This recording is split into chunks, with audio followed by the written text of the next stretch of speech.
Hello ladies and gentlemen, and welcome back to Esoteric Ebb. I've just noticed how we seem to be missing someone here. How infuriating. So we're going to jump in. I know from the last episode the goal is to meet the coin lord so we can get permission to go into the tea shop. But we have to wait till midnight. And it's 10. So we've got 2 hours to do something. Which, knowing my luck, is the length of the entire stream. But yeah, there's somebody else hanging out around this area that we might be able to find, maybe? This is the top of the tea shop. Dwarven stone, broken in half. Pure violence. I would like to get to Water Lane.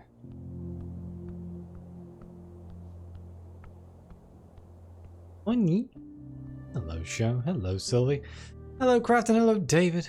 And Lonely Boy, I saw you in there as well. How are you all doing today?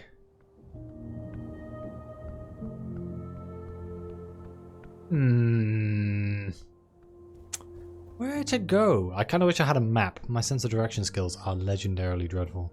We went in there last time. That's the Shrine to Earth. There's the Elven Lady on the corner, who weirdly wasn't on the main menu. That's the pier. That's the pillar boy, the pillar box boy thing. He's gone. He's gone to bed. That's the morgue. That's to the HWBT territory. That's a really big dragon. Goblin wall art. A green face is splattered across the facade, staring wildly towards a flaming sky, and the dragon spread across it. Or something like that. Can you call this art? Is that you, Snell? He says, not laughing. Funny. I do know the guy who made it. Calls himself Goblin. It's Goblin again, the man who desecrated the shrine. And I am doing well, thank you. He's a bit of a twat. He says a bit, but really, he means a massive, gaping one. Trust me, I know these things. What does it mean? It represents a devotion, albeit in an asinine way. That might be the first time I've read asinine in a very long time.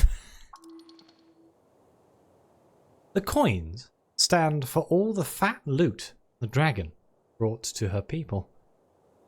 You could get behind that. Melting rocks. Thanks, Constitution. You are ever a wonderful voice in my ear.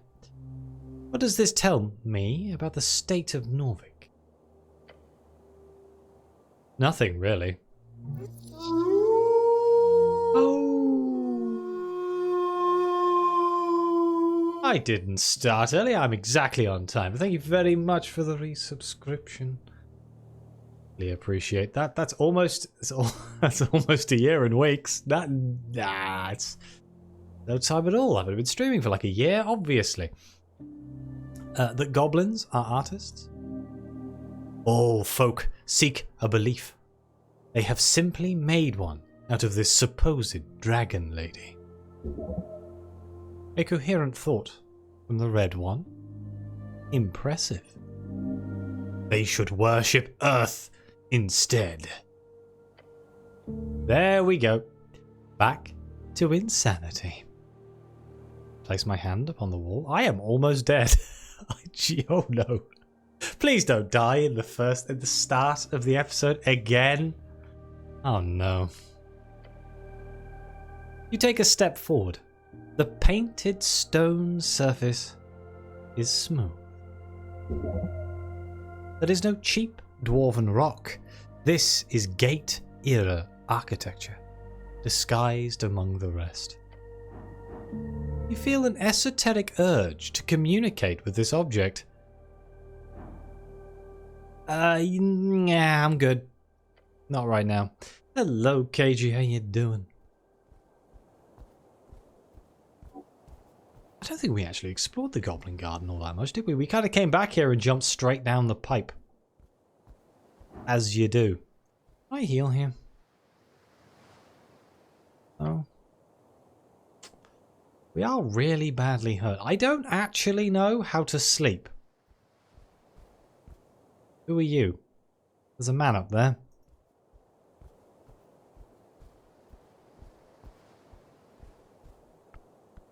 Oh, hella snackies, hey? What did you get?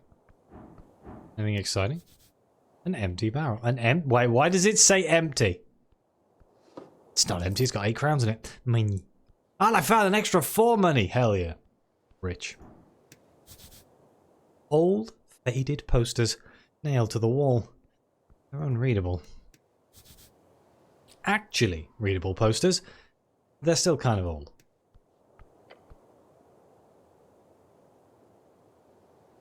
Your eyes land upon a series of papers nailed into the wooden facade.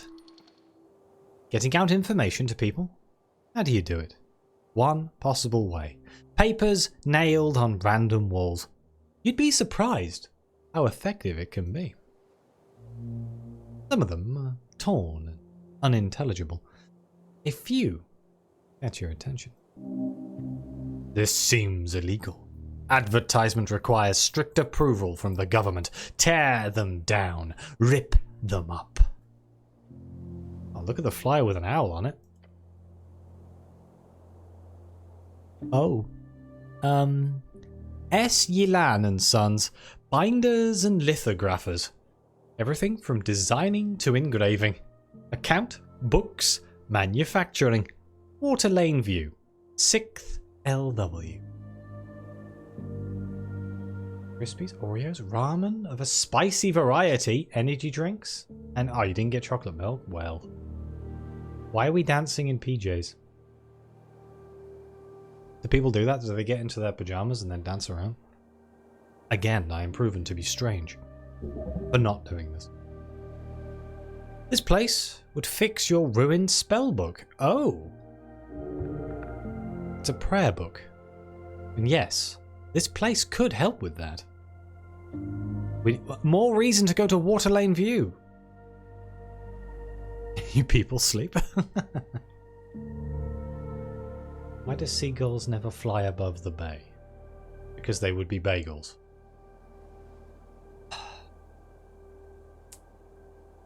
That's a solid 2 out of 10. I don't know.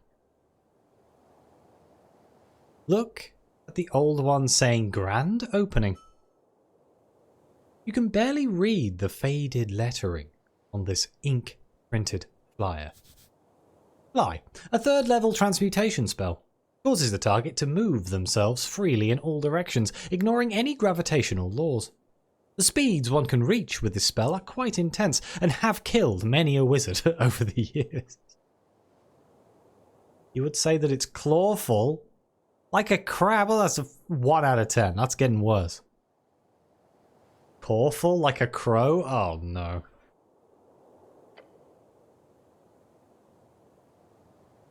Grand opening of the Stubborn Sphinx Brewery and Commercial Tavern. Served without riddles. Oh, thank you very much for the resubscription, Mr. Trigg. It seems to be the day of resubscriptions. Served without riddles. Drunk with all charm. Pillar Crossing. 2nd LW. I assume LW is something to do with Water Lane? I don't know. By the look of it, this tavern opened at least a year ago. Maybe 2. I can look at the poster with a faded green hammer. A sun faded symbol covers most of this large poster. It's a hammer, printed with green ink. Asgalists, those who share the plight of the common folk. Gather ye workers, Asgal said no gods above, no king below, only folk. Oh my. Show, thank you very much for the resubscription. Oh, no, the subscription, I suppose, with Prime. Thank you very much. Greatly appreciated. These bloomin' hype trains. Oh, thank you very much. I appreciate it greatly. Where did I read to? Oh, yes. Asgalists rally on the 22nd of March. TS Circle Square. Oh, that's the one we broke up, right? Yeah, I think any subscription and anything can trigger the trains. It's an interesting system. Useless, sentimental garbage. I agree. You can't just gather people like this. The city is surely against this type of erroneous, collectivist behavior. Rip down the posters and tear them to shreds, like a good man. No, we're good. Thanks. Can I talk to this random dwarf, or... Another empty barrel. Got money in it! Oh, we got 4 extra crowns. Look at how much money we have. So rich. Oh. Ooh, magical bicycles? There's bicycles in this world? What? A bike line. One bike stands out to you. A handful of bicycles are stationed at the local rack. Bicycle. Useful for traversing long distances with ease and speed. Used by common workers all around Norvik. Seen as a poor man's way to travel in the countryside. Bicycle. Famously used by freestriders during the early revolution to escape the Majocratic forces. Now, a symbol of many free cities, it reads. Bicycle? Bikes are nice. Bike racks are stationed in many places around the city, usually in locales with lots of stairs. There's a stillness here. An uncommon sight at the heart of the city. Is this game set in the Netherlands?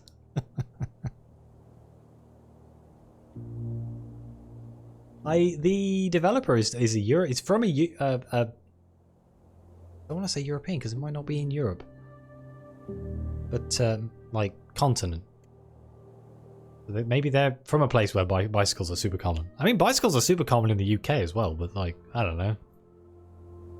If this would just mean your bike gets nicked. Not a lot of bikes. The usual commuters are probably too scared to head past the tea shop. This particular bike is yours? I came here on a bicycle? Check the chain lock. You lean in and take a closer look. Wasn't I fished out of the river? The rusty chain seems brittle, but wrapped so hard around the tyre that it would be annoying to get it off, even if you had the key. Why would you wrap it up like that? Good. No one will take your bike. Not even you, apparently. Wait, this is my bike? Yes, you fool. Keep up. Sure is. Best way to travel in Norvik. Except, of course, on this godforsaken island fortress. Where's the key? Not here. Did you lose it somewhere? Don't go wandering around looking for your key. It's just a bike. Don't say that. It's a wonderful bike. A manly bike. A rusty bike. Could getting the key be a quest? That does sound like a quest you would get. Sounds like a shitty quest. Find the missing key. The mystery of the bike key. Sweden? Is that where he's from? Seems possible. Something like that would be perfect. No quest to be found here. Just sadness. Damn. The key is probably at the bottom of the river, along with the rest of your dignity. Oh no. Hold on, when exactly did I come to Tolstad? On the 21st of March, evening. Then you fell. The hair on the back of your neck stands on end as you sense the sudden shift. I mean, it's not a huge surprise he wrote it thinking about Planescape Torment. Not that I've ever played Planescape Torment. It's been on the list of games. Like, I think I tried playing it when I was a lot younger, and I didn't get on with it. But, yeah. Maybe I should try again now I'm older. Do I recall anything important? You chained the bike. You stood up. Then pain. Somebody threw me in the river while I tied up my bike? What a bastard.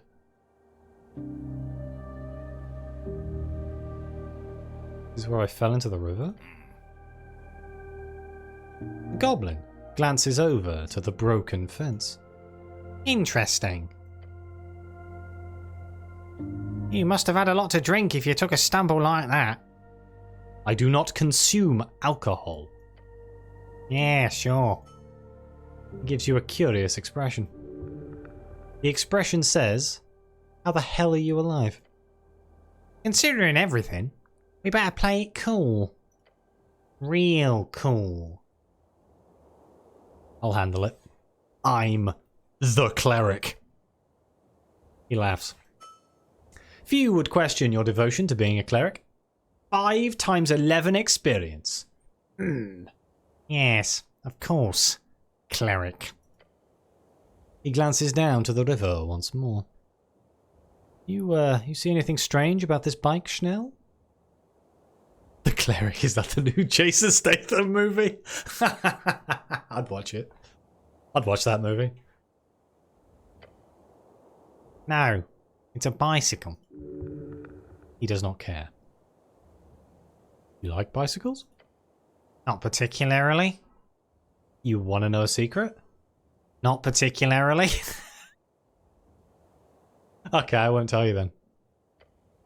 Please, keep your secrets.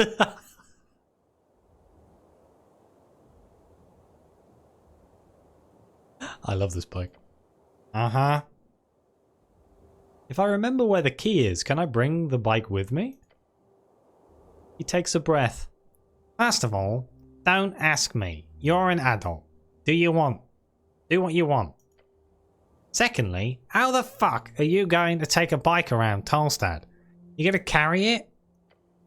Up and down the stairs? This bike rack is set up here so that people can leave bikes before heading down the stairs to Water Lane. I could do that.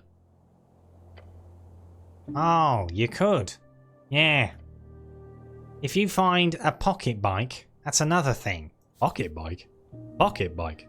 A popular magic item. Mass produced during the late Arcane era, but is in dwindling supply these days. I assume it's a pocket that goes in your... It's a bike that goes in your pocket. Like a Brompton. But smaller. Hi, bike. Okay, well, that's my bike. Oddly modern bins.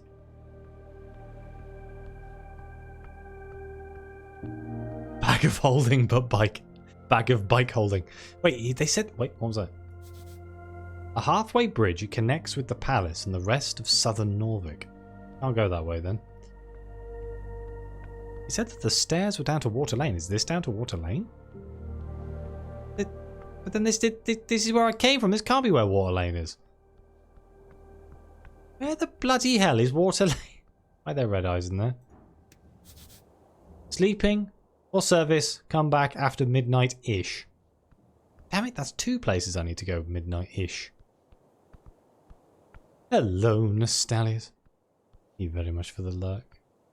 I have not talked to the dude. I gotta wait till midnight. It's only 10.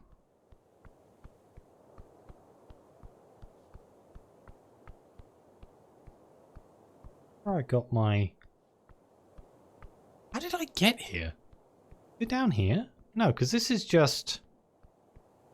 This is just back down to the Goblin Garden, right?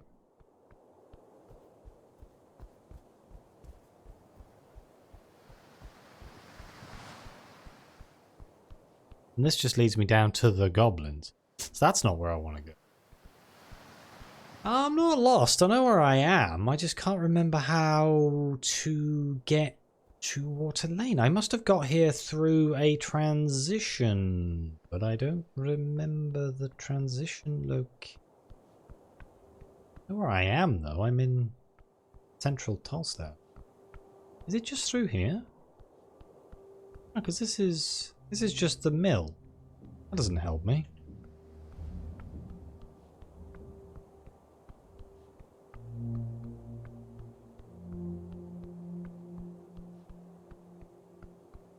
Just leads me back up to where thing here. Just you'd think Water Lane would be near there, wouldn't you? Really, but guess not. Hang on. Let's ask the sign. Yes. Common magical link. Which way to Water Lane View? Hang on a minute. Down the temple steps, across the circle square, through the garden tunnel, over the pillar crossing. Down the temple step.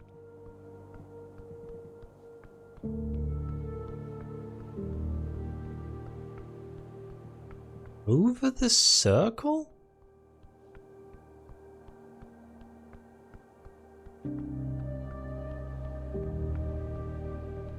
Is it down into the goblin tunnel? I assume is here. Oh, I don't want to jump. Is this goblin tunnel? It leads to pillar crossing, okay. And then it was like go across pillar crossing?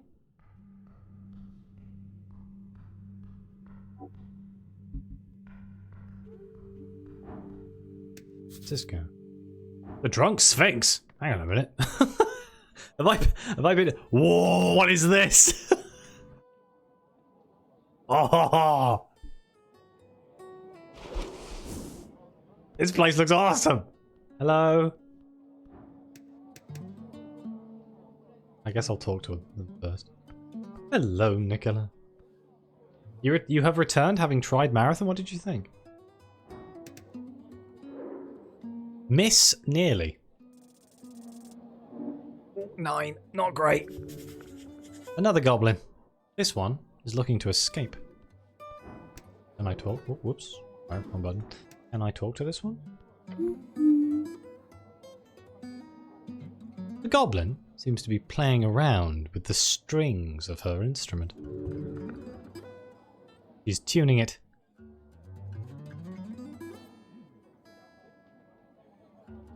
To me, it feels like a game that should have been free to play. I don't know if that's a good thing or a bad thing. It was. Oh dear. Hey. Her entire body jolts when she sees you. She's frightened by the Earth Guard colours. I'm playing in a second, okay? Oh, okay. Okay. Right. I need some tense ambience for all the conversations I'm going to have here tonight. You should play some debate music. Would be suitable with the election coming up. I'm just going to say take your time. Finishes whatever she was doing to her instrument. Alright, let's hear this shit. Don't dance. It'll hurt your chances at anything in this here tavern. Okay, here we go.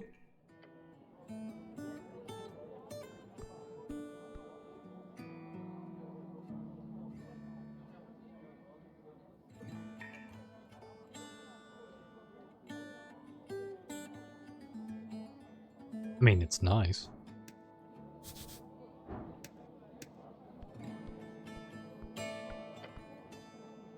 There's a small plate with a fair bit of crowns scattered about the surface.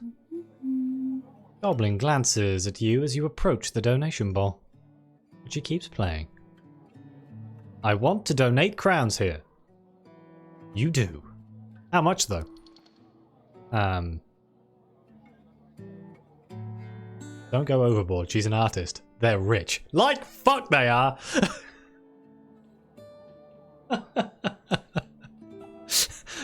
Yeah, we'll go with 10. I don't think I have 100. You place a handful of crowns into the bowl. A good amount. She bows her head to you without skipping a beat in the song.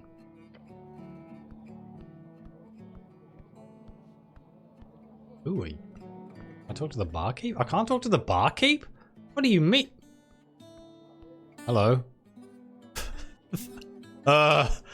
Right. Well, I was wondering where the tavern got its name from, but I think I might have worked it out. Payer in exposure. I hear people love that. Oh yes.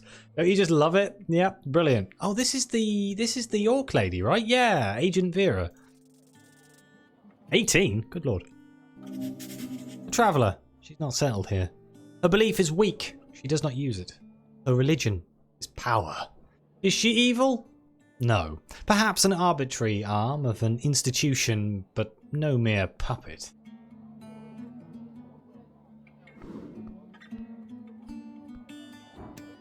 I've already talked to this person. I'm going to save because I'm at really low health and I don't want to die. Oh, I get punched in the face. It would be something akin to 1,000 a month. A month, even. Not mouth. Good lord. A month. Standard fare, really. Rick's Bitter? What an interesting name. My, what wonderful hooves you have. How risque she's showing her ankles. Obviously, all of my propriety deals would have to be included in that. Obviously. Which would make it more akin to double that price. At least. The orc woman places her cup on the counter and leans forward. Does she have ankles? Do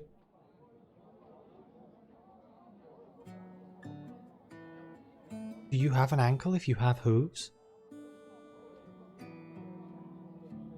I'm asking the real questions tonight.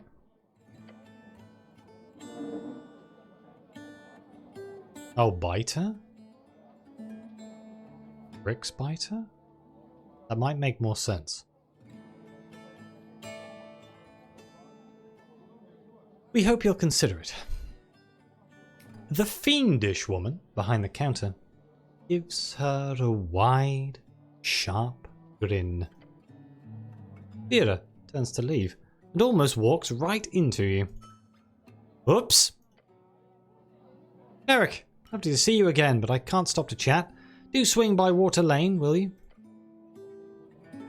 As the orc steps past you and leaves the tavern, you look over to the woman behind the bar. She locks eyes with you while putting away the orc's cup. Oh, now I can talk. Dexterity check? Christ. Might as well not bothered with that one. Money, money, money. This is what you get when the pragmatism of devilhood mixes with the dexterity of human-ish fingers. A mint-making, crown-conscientious capital creator of the highest class. Wow. I think she might be rich. Look at pockets? I don't really want to walk behind the bar. Hey. Behind the counter stands a woman of fiendish origin. Focused on filling up one of the taps, she immediately stops when she notices your approach. A tiefling. Do tieflings traditionally have hooves? Don't they normally have a tail? Welcome to the Drunk Sphinx. What'll... My good lord, a cleric! How lovely to see the city stop by. She gives you her full attention. Name's Rixbiter. I'll be serving you tonight. This woman is a perfect hub of information. Pick her brain.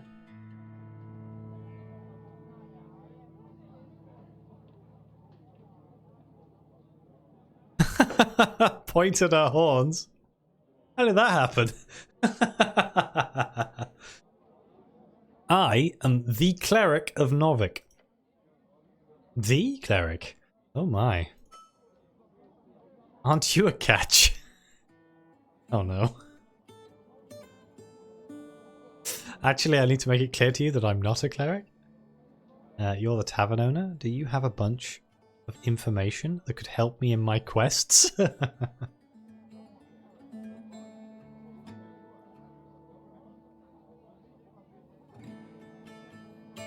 I want to pick your brains. That could be arranged, she says, and gives you a big smile. Thank you, that's very kind. I know, I've got a big heart. The biggest, she says with a wink. I'm going to point at her horns. How did that happen? Oh, she mouths and gives her left horn a pat. Funny story, actually. My family fled the last megastorm of Hexy. I think it was in the last few years of the Coast War. They were invited to join a Vorgeni guild due to my father's influence as a former diplomat. The hell's a megastorm? Megastorm, like a storm but mega. Don't happen too often. Thanks, brain. That's where I was born. So technically, I'm a native Vorgeni. But to answer your question, both my parents were members of the Houses of Fire. Low ranking, of course, but still influential in the politics of several smaller coastal towns in the western jungles. And I don't know if you know much about the folk in Hyexi, but let's just say horns are quite common sight among the highborn. You talk too much. You don't ask people questions and then say you talk too much. Thanks for the information. No problem. I'm quite proud of the journey I've made, with or without my bloodline backing me. Or the tavern owner? Sure.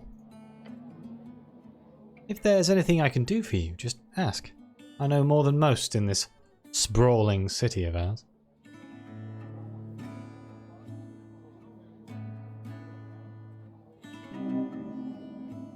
This city is not hers. We all share this place. It is as much hers as it is yours. Oh, Snell! She exclaims as she notices him over the counter. Aren't you a sight for sore eyes? Want something to drink? I'm on the clock. He nods towards you. Oh, you're the escort, eh? Well, that's not how I'd phrase it, but sure. She laughs and sticks a sharp finger in your face. Don't get Snell into too much trouble, you hear? He's already grumpy enough as it is. The two of them clearly shout a past, in an enemies to lovers kind of way. Only without the lovers part. Oh, okay. Oh yeah, none of this feels like padding at all. There's just a lot of reading. I feel like if I was reading in my head and like not reading out loud, this would be going a lot quicker than it actually is. But I'm enjoying myself. What's up with the gesture towards the Sphinx? Oh, that's Ulzis. Great gal. She's a Gynosphinx. She's been here since, like, early Gate era. What the hell's a Gynosphinx? A monstrous being, often found undertaking missions for the gods. A feminine force capable of seeing through time and space. Collector of ancient lore and dispenser of riddles. Known to test mortals to uncover their true worth. Oh god, no. Please no riddles. We've already done riddles. Almost fell into a goddamn pit. I suppose that was just questions. But good luck getting more than that out of her. You always drink this much? Yeah, that's the only reason this place stays open. She lets us all hang around her sacred chamber, and in return I get her pumped on some river wine. Cost-wise, it's not that much worse than a regular city rent. Thanks for telling me about the Sphinx. No problem. she says with a wide grin. You two friends, Chanel? No. Don't say that, you're hurting my feelings. There's tension here. If you want to rise out of him, ask about it. Oh no. I don't think Chanel finds you very attractive. Oh, I gotta do it. I said some sexual tension between you two. That's... Snell quickly snaps at you with a glare. That's a statement I will strongly refute, cleric. The fiendish woman nods. Of course. Refuted it is. It is. For sure. Absolutely. She laughs and leans in over the counter. All jokes aside, this is all just a part of the job, you know. Creating sexual tension? Harassing goblins? Being a little fiend? Being sarcastic? Talking too much? Being a pain in the ass? Answering all my questions? What do we go with here? Oh my god. The sexual tension one? Alright. Creating sexual tension? Bit on the nose, but sure. Harassing goblins? No, that's more of a hobby. Flirting? Wow, sure. Bullying? I wouldn't call it that. More like playful teasing. Being a little fiend? That's just in my blood. Being sarcastic? Always. Talking too much? Nope. Gives you a stern frown. The goblin raises an eyebrow. She bursts out laughing. Actually, yes. Being a pain in the ass? Every day. Answering all my questions? Every single one. I see. It just happens to be as such that Snell here is a very hard nut to crack. The hardest. The goblin closes his eyes and mutters something to himself. Your companion doesn't seem to enjoy the horned woman's attention. Something is off. She is speaking in sexual undertones, yet you do not feel weak. Well, duh. She's not your type. That's pretty obvious. Does Snell spend a lot of time in here? You don't need to ask her. It's not relevant. He does, she says, ignoring his comment. Although this is the most convenient third place for the HWBT, so it's not like he's got too many options. Third place? Third place. A place for community and socialization that's not at the home or work. I have never heard of that phrase, but I guess it seems to be a thing. I don't think Schnell finds you very attractive. Oh really? I hadn't noticed. Although I do wonder what his type is. Don't tell anyone, but I think he might be into goblins. Probably something weird like lizard folk. Maybe he's like a Vorgeni monk. Pure. Innocent. I've got to go with the pure and innocent. Really? She says with an exaggerated expression. What a juicy rumour. Don't fucking talk about me like I'm not here. And cleric, don't play into her mind games. She'll drain the wholesomeness out of your damn soul. Oh, I like that. Drain the wholesomeness. I should put it on a poster. But what about you, cleric? Do you find me attractive? No.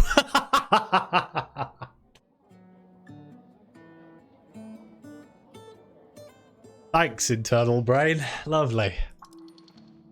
Really, really not your type. Would be fun, but no. She's nice.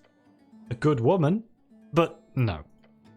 You do not feel that way about her. Don't be mean about it. General rule in life, don't just look at a woman and look them up and down. Not a great idea. Just don't do it. If you ever get tempted to just don't. It's not good. They will notice. Not really. Damn it. And here I was, hoping a big, strong cleric would come sweep me off my feet. If only there was a stoic goblin to keep me company. She gives your companion an expression that lands somewhere between cute puppy and tigress. No, thank you.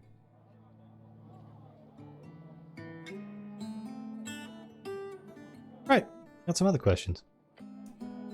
Of course. What do you know about the tea shop? It blew up. She looks shocked. People keep saying that. Right, very strange. She gives you a quick shrug. Wasn't here. Not usually on Tolstad over noontime. I'm more of a night gal, obviously. So I'm not much help, sadly. I've just heard the regular. But I can recommend talking to the kid at the kiosk upstairs. His brother comes in here often, and I overheard him talking about it. Oh, I've already spoke with him. Great. Hope you didn't scare him too much. Kidding.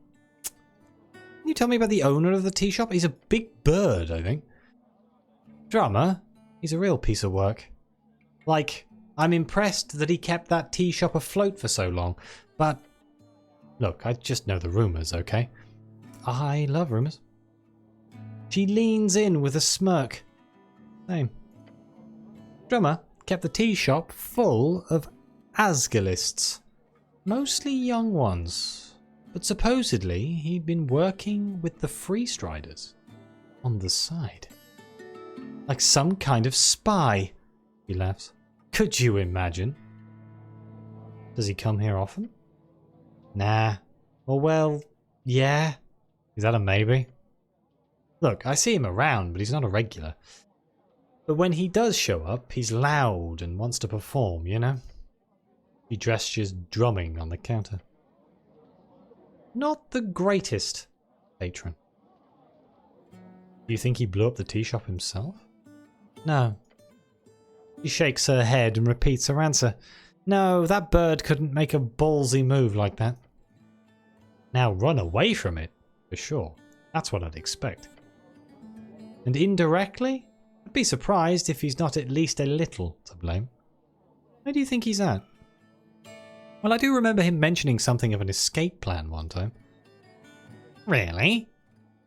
Escape from what? The bird was drunk, okay? Muttered something about covering every liability. And how his escape plan was... Look, I thought it was a bad joke.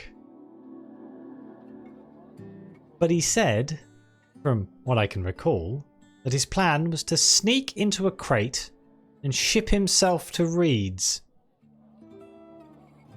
That is a terrible plan. Idiotic. You'd have to survive for weeks in a tiny, cramped space. Some birdfolk can survive for months without sustenance. And if he had friends on board, they could just let him out after they passed the immigration control. Ridiculous. That wouldn't work, would it? I mean, I'm sure it's happened at some point. Historically. He shrugs. Drunken ramblings, but if I were you, I'd check Water Lane. Okay, that's it for now. Do you know a man called Frank, son of Frank? Your question causes her to let out a hearty laugh. I'm so happy I'm not the one having to ask that stupid fucking question. No, I'm afraid I haven't. He eventually manages to tell you. Sorry, cleric. He probably gets hundreds of people using that fake name during any given week. I'm searching for a paladin. Shakes her head. Don't expect to find much. I haven't seen Lord Gorm in weeks. You know him? I handed him drinks a few times. Exchanged a few words, so sure, I know him. What does he look like? Big guy. Earthguard-like outfit, but with more gold. Not the type you'd like to arm wrestle. Other than that, green eyes, blonde, long hair. A fancy nobleman in armour. Got it. Did he wear a helmet? Oh, no, never, actually. He always showed off those golden locks. A clear sign of corruption. What sort of man would choose to show skin instead of iron? Guess his proclivity for vanity very much surpassed your own, cleric, she says with a playful smile. You ever hear him say anything suspicious? She laughs. Look, drunkards say all kinds of shit.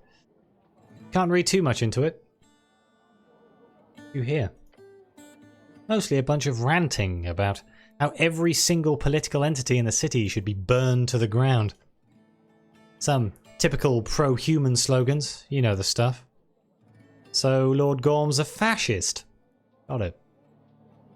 He laughs. I'd be simplifying the issue a bit, but sure. Do you know where I could find him? I hear all kinds of rumours, cleric. Either he's cracked under the pressure and started living as a fisherman or beggar on Water Lane, or he's died in the tunnels below, fighting undead abominations. Or he's jumped on a ship to Muletown. Maybe Lord Gorm wants to head out into the infinite wastes through Toll's Pass. Toll's Pass? The valley containing the inland end of the River Torna, as well as the farthest stretches of Norvikian civilization. Known for its rare mineral deposits, the terrible barnacle goose, and almost as horrific esoteric storms. What the hell is a barnacle goose? A black-feathered, medium-sized goose, known to consume travellers up in Toll's Pass. Oh, that's terrifying. Either way, I don't think you're going to find him, cleric. But maybe there's some clues as to his fate somewhere here in Tolstad. Who knows? Okay, thank you for the information. You read the Asgal chant? Yeah, it's the When Winds Meet Goose, 100%. Nah, not my scene. But since the tea shop went poof, I've got a lot more patrons bringing it in here. I wonder why. Very strange. He winks. Why? She sighs and rolls her eyes. Duh, Asgals loved that tea shop. Now they're slowly trickling in here. Is the paper political? Oh, not at all. Not at all? Indeed. It's in fact the only newspaper in existence that's ever managed to be completely apolitical in every way, shape, and form. He's fucking with you. You're fucking with me. I am, sorry, she says, and lets out a dark chuckle. The Asgal chant is clearly a highly politicised paper. It's literally filled to the brim with Asgal propaganda. Is the Asgal chant a big newspaper? Oh, gods no. It's just a very popular copper paper. Where's it printed? No clue. Here it's somewhere on Tolstad, though.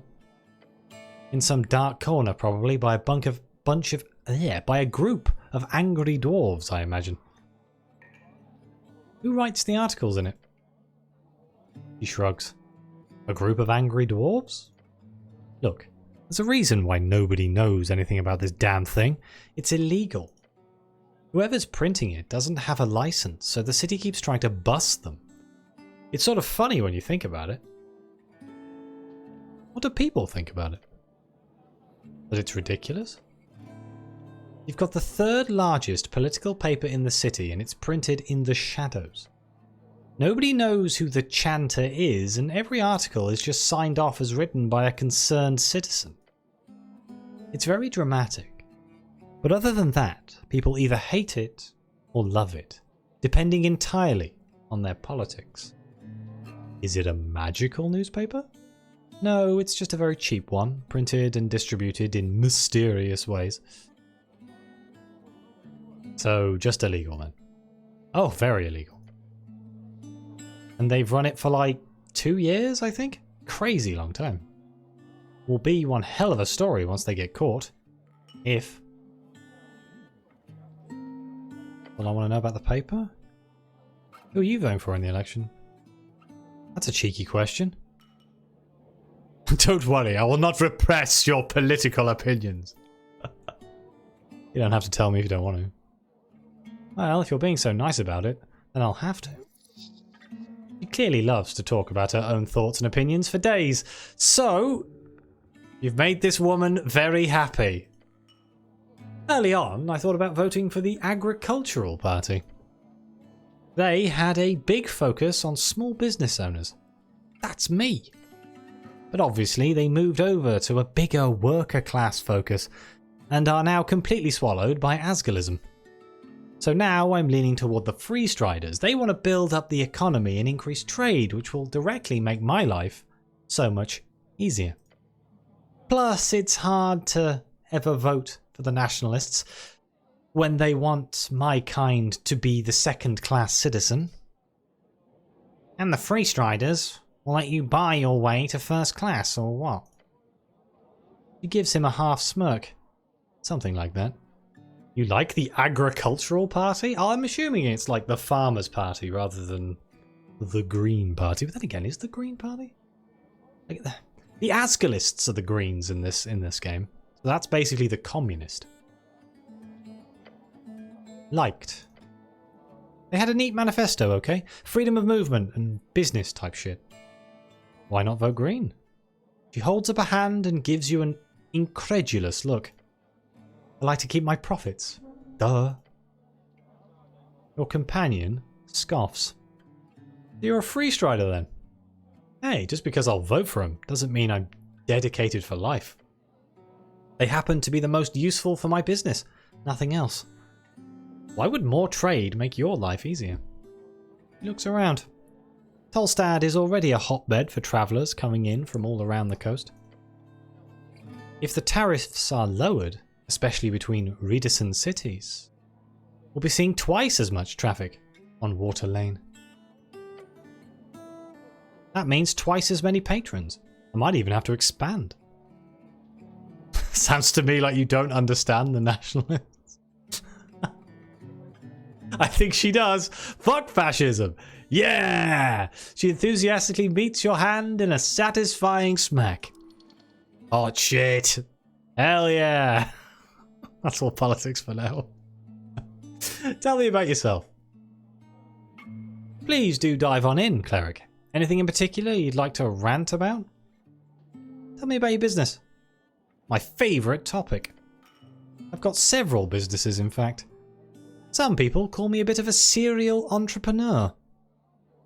So it's just a tavern, not an inn? Not an inn, sadly. I've been thinking of expanding, but as you might imagine, it's quite difficult, especially with all the wonderful complexities created by our dear Home Lord. Home Lord? The magistrate handling construction, public works, housing, mapping, as well as sewers and waterworks. Currently held by Tonderal Soderfeld in the housing district.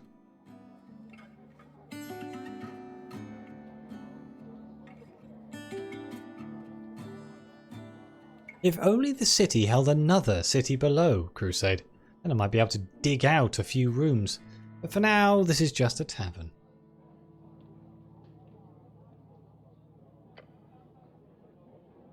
Though usually a local cat holds dance classes here once a week. That's paused during the election, though. Excuse me, what? A local cat holds dance classes? For other cats or for, like, humans? Anyhow, I'm rambling. Did you want the story about how I procured this location? Sure, tell me everything. We'd be here all day, but I can do a quick rundown if you want. Sure, alright. Started off in printing, believe it or not. So many years ago at this point. There was a great boom in the industry, right when my horns were budding. Did you know we had over 12 papers in circulation at its peak? Crazy. I ended up with way more capital than I anticipated, which gave me the opportunity to invest quite heavily. And you know me, she says and winks. You do not. This woman is overly familiar for a living. Admirable. I took on a big risk for a big reward.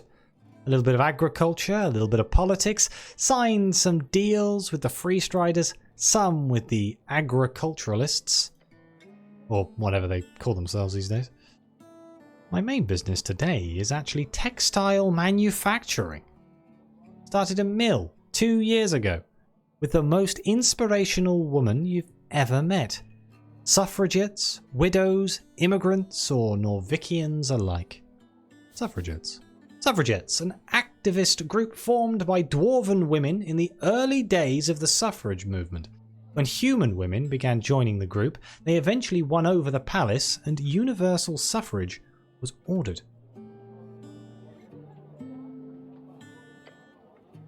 We're building a new world of feminine industry. He's giving a chance to those who often cannot make their own wage. Wonderful. She must be making a shit ton of coin. Good for her. This tavern was born out of my meeting with the Olizis. She nods her head in direction of the massive sphinx at the end of the chamber. She's guarded this place for centuries? Millennia? Gods only know how long. Even our good Lord Earth just let her be. Our Lord saw this divine being and allowed her to continue her sacred mission. But I managed to get her to open up a bit. A few drinks later, we got a contract signed. To convince a sphinx, a creature sent by the very high gods to alter her life's mission. This woman must be highly persuasive. Today, it's a highly successful establishment with patrons from all around the world. Things are a bit slow these days with the whole tea shop drama, but alas, things will pick up soon again, I'm sure. That is not how you use alas in a sentence. Is it not? That's how I use alas in a sentence. Oh yeah, she talks so damn much you barely even picked up on it. This fiend loves the sound of her own voice. It'd be very useful. I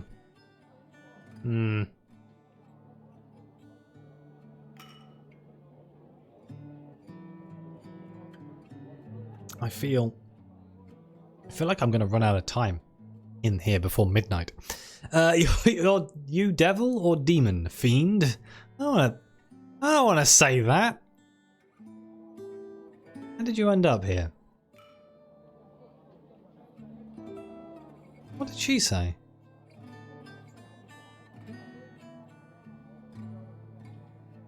Oh, I suppose, yeah, but sadly things will pick up soon again. Yeah, no, that doesn't really work, does it? How did you end up here? Long story. I'll keep it short, as I'm sure you've got better things to do.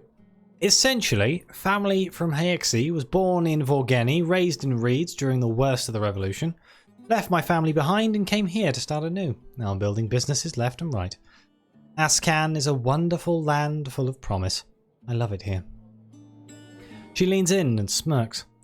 Thank you so much for taking in an outcast like myself, cleric. He's hitting on you. Hit back. I punch her?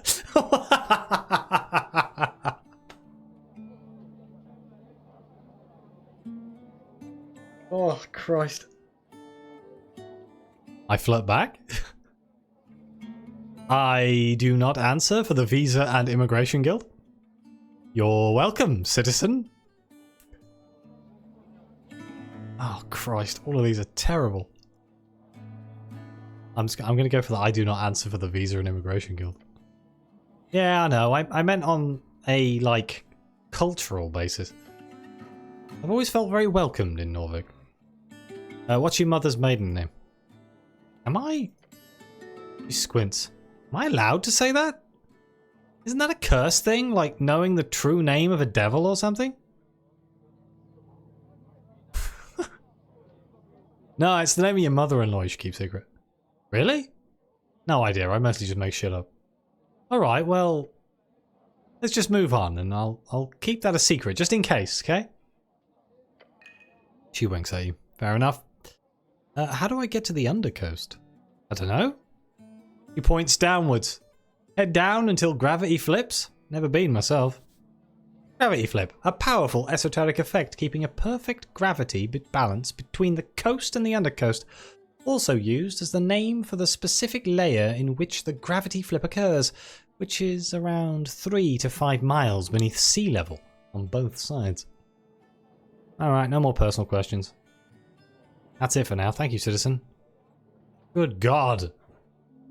Do we have time to speak to the Sphinx? I got half an hour. I can interact with the fireplace? I'm gonna go interact with the fireplace. Also, did something change on my questing tree? I feel like something changed. Nothing's flashing at me, so maybe it's not so bad. I love the fact that apolitical. Very much an apolitical cleric at the moment. What is this? An old well.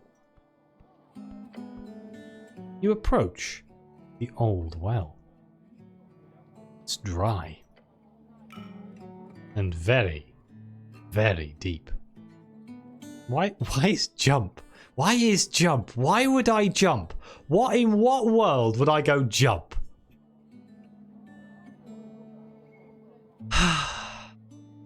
Look down the well.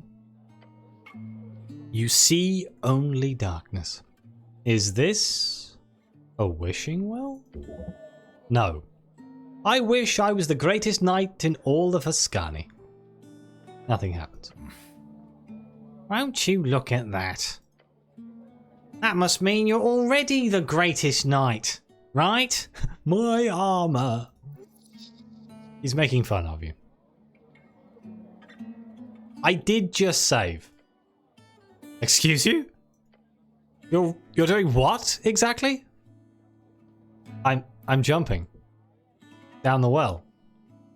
You say that as if it's somehow a good idea. Yeah, just jump.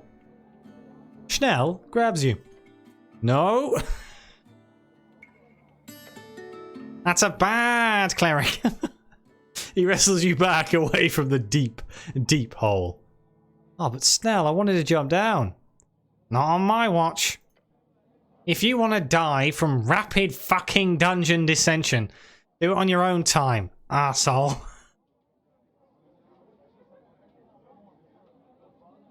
Oh, God.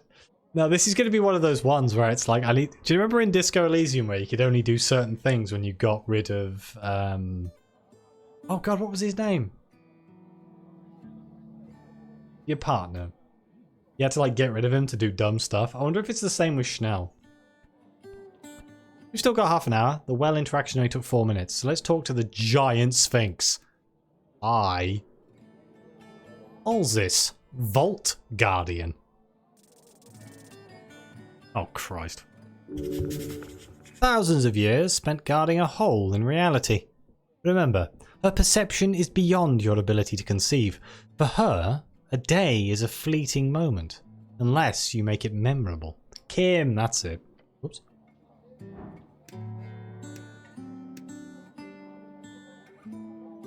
I can't steal anything from the Sphinx, or I can't reach. I guess I'd have to go up there. A lull falls out of the ambient cheer. Just a beat of uncertainty as this cleric steps before the tavern's singular attraction. This happens all the time. Visitors come to gawk and stare. Some brave ones to speak with her. The lady of the house. Our most delightful host. Look at her. Aye. Towering, you stare at this somewhat feline creature up on the stage. A living myth. Currently taking a swig out of a barrel. Clearly not paying you any mind. The scent of cheap wine lingers in the air, along with an esoteric sensation. A Genosphinx is not to be trifled with. Her physical characteristics are enough to crush everything that is you. However, she will not have to raise a paw, for her magical prowess could exile you from Jor's realm in an instant. Tread carefully. Your legs tremble. Just stare at her until she reacts to your presence. Oh god. Let's just go greetings. The Sphinx looks down at you. Meeting her glowing blue gaze makes you feel like you're falling far, far below the world. Her expression turns dark. Dark tidings bring you to the hearth, she says, low and rumbling. You'd expect her to act a bit drunker, considering the empty barrels to her side. Then again, who knows how well a sphinx holds her liquor? A helmed dog dragged its leash around the vestiges of yore. She extends a claw, thick as your arm, and pokes you in the stomach. Woof. That's rude.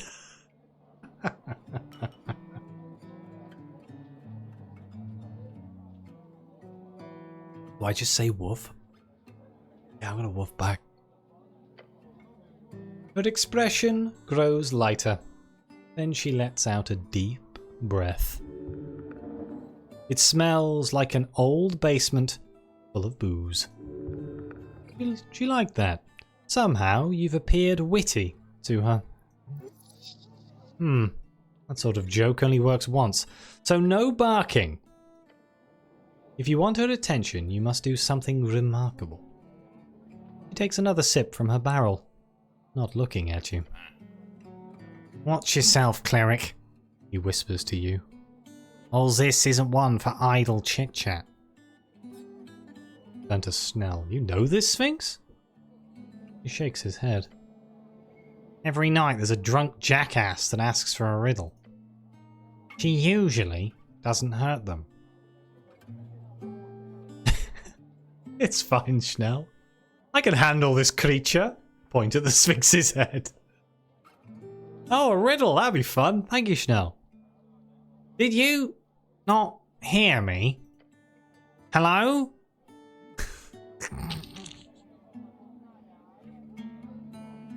Oh, God. I wish to prove myself worthy, great Sphinx. Worthy, little one? Worthy how? Can you give out riddles? Certainly. Are you ready? Rhetorical. I'm just gonna wait. She finishes the last bit out of her barrel and puts it down with a slam.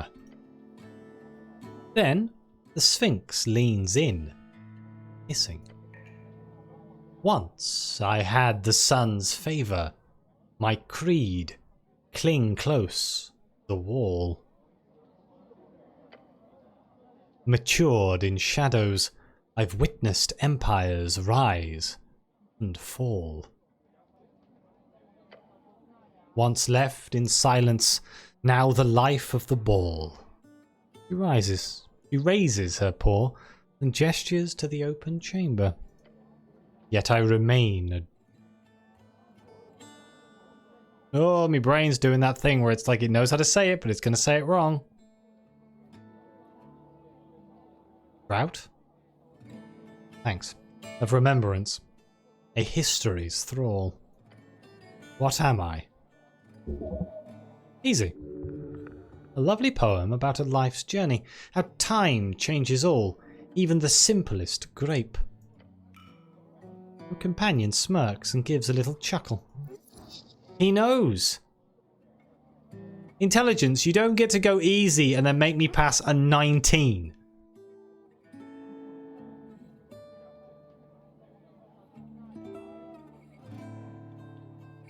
What do you think, Schnell? The Sphinx turns to Schnell with a frown. Oh, you know, this seems like a personal riddle. For you, not me. So I'm just gonna watch, alright? He nods. How many guesses do I get? Hopefully none. But you are allotted one. Answer. Well, fuck it.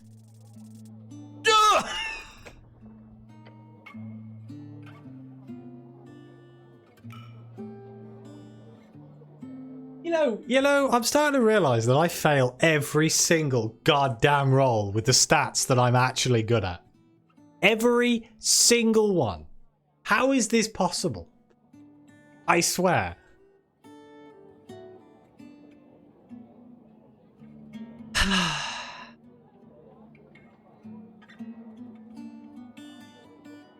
You focus your mind to come up with something. Anything that could be the answer to the riddle. Something old and time-worn that was once in the light and lived in shadows for a long time before it became popular again. What could it be? You only get one shot, so make it count. Wine?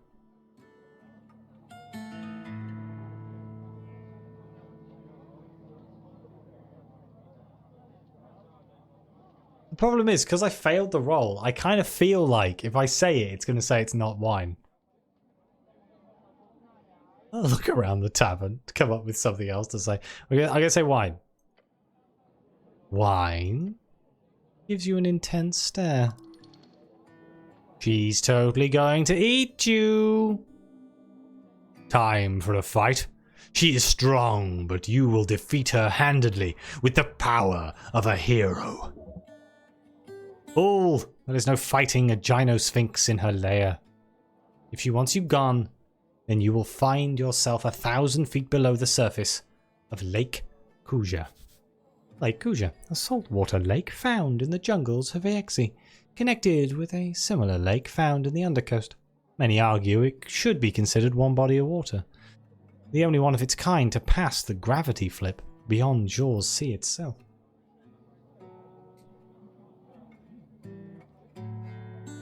Yeah, wine. Alzis picks up a new barrel of wine. He pops the cork open. Wine. Yes, that is very correct, little one. Wonderful job. Another riddle solved. Huzzah! Don't. Since you're so amazing, would you be interested in a quest? I do not have the ability to decline. The goblin gives you a concerned look. She gives you a serious expression. Accepting a divine quest from a sphinx is no trifling matter, mortal. In fact, few would survive such an ordeal. A quest? Indeed. Behind me stands a vault.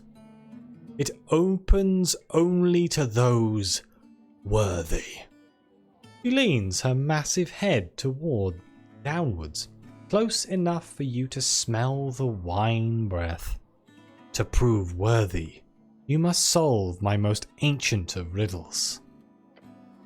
So old it was handed to me when I first stepped inside this chamber, millennia past.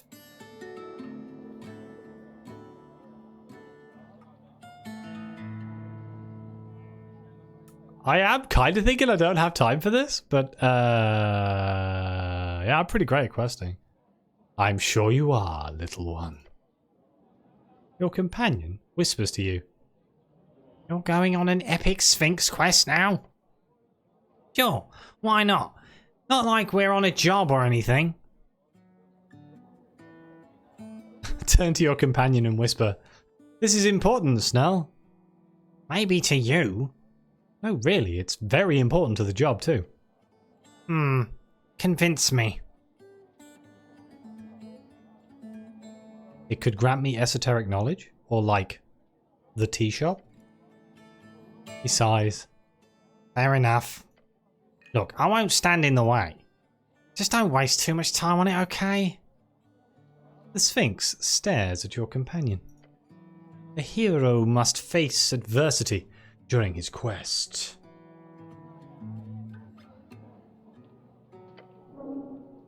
She laughs quietly to herself and takes a swig of wine. What exactly is this Sphinx quest? This is a riddle, the answer of which is not uttered in words, but revealed by action. She goes quiet and closes her eyes. Now listen. Found within the arcane flare, twin tongues of flame that scorch the air. Tongues, a 3rd level divination spell. It grants a target the ability to understand all languages, and for the target's speech to be understandable by any sentient listener. What a fantastic skill. As she takes a breath, revealing a wicked grin. Burrow deep within the earth, a primal string to show your worth.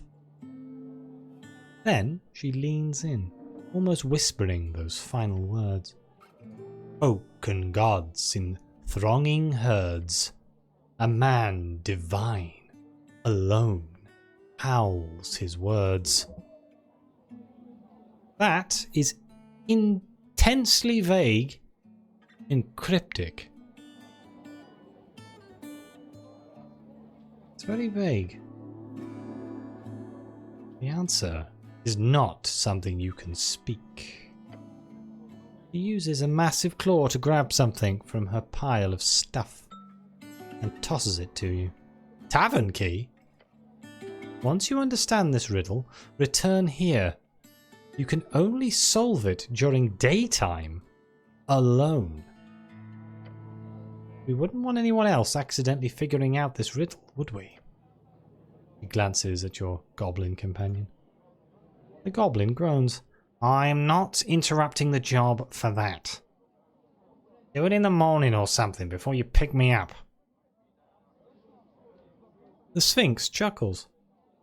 I'd never sleep, so you can show up anytime after sunrise and before the tavern opens. What have you gotten yourself into? Sounds like this could lead to one hell of a treasure.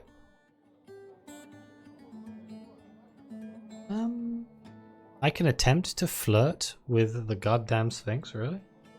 I mean, I've already tried to flirt with an angel. Isn't it lonely to hang around here for a millennia? He takes a deep breath. I must remember that my perspective on time is different from a mortal's. When one views events on a scale measured in eras, a chat like this is but a fleeting blink among a heaven of stars. So everything is going really fast for you? The Sphinx takes a moment. When a child grows, a house once thought massive will soon start to feel cramped. As time grinds on, the idea of today is no longer a canyon of possibility. For me, that house is minuscule. What about this then? By jumping side to side really quick. The Sphinx follows your movements with a stale expression. Your impressive movements. You keep it up for at least a dozen jumps before you feel your legs grow sluggish. Your companion stares at you with an open mouth. You like that? The Sphinx has an inscrutable expression on her face, watching you pant like a dog. Those were some spectacular jumps, little one. She's being patient with you, but also somewhat entertained. Or is she just being sarcastic? But please, calm down. Okay. The Sphinx nods. Mortality makes life beautiful? I've heard that countless times. Yet it always comes from those trapped in its clutches. I suppose perspective is everything. Hanging around a tavern can't be too lonely, right? Times have indeed changed. During what you call the arcane era, I had few visitors.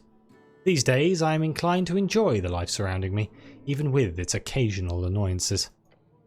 While the average quality of my conversations might have declined, there is value in communicating with all manner of creatures. Knowledge comes in all shapes. If the world is full of imbeciles, then knowing imbeciles will let you know the world. God, I need that on a t-shirt.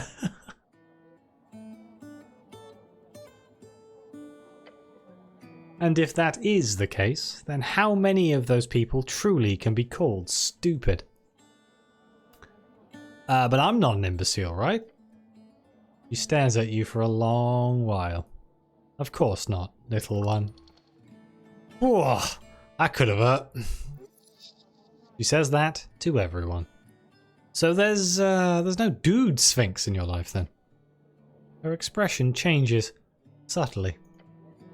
I have found that when this question is put to me, despite my vast age, despite my demeanor, despite everything, the inquirer is not referring to companionship. He taps a claw. You wish to speak of reproduction, little one. Cleric, you hear a harsh whisper. Are you sure about this? Why is it underlined? Oh no. Is it an awkward subject? Yes. Most mortals find this discussion to lead into very uncomfortable territory. Are you uncomfortable talking about it? No, not at all. I can rant about it all day. Let's fucking go. Her intense glare grows more esoteric. Oh, she's into it.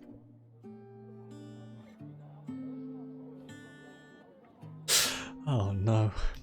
There are many lower races of Sphinx, some more bestial than others.